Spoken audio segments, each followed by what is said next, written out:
আসসালামু আলাইকুম, কেমন আছেন সবাই? আজকে কাটিং করব হিজাব। এখানে 3 কোণা করে ভাঁজ দিয়ে নিলাম। হিজাবের নিচের অংশ জয়েন হবে, জয়েনের পিসটা কেটে নিলাম। এখানে একটা পিস কোণা করে ভাঁজ দিয়ে নিলাম। এটা দিয়ে সামনের পট্টি কাটিং করব। প্রথমে আমি জয়েন দিয়ে নিলাম পিছনের টুকরা কাপড়টা।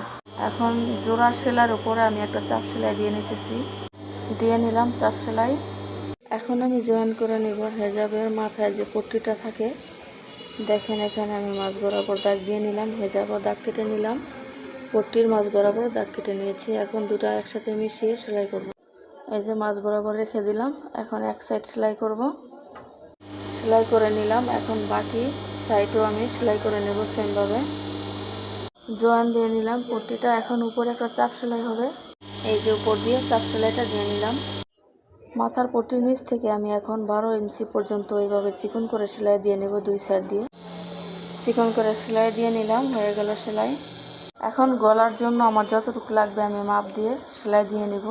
আমি 12 ইঞ্চিতে দাগ কেটে নিলাম। এখন হিজাবের মাঝখান জয়েন করে দিই। হয়ে গেল মাঝখানটা জোড়া দেওয়া। মাথার পট্টির কাছে আমি দুটা সেলাই দিয়েছি। হিজাবের নিচের অংশ সেলাই করা শেষ। হিজাবের লম্বা 47 ইঞ্চি। এখানে 2.5 হাত বহরের কাপড়ের 3 গজ কাপড় আছে। দেখেন কত বড় ঘের হয়েছে।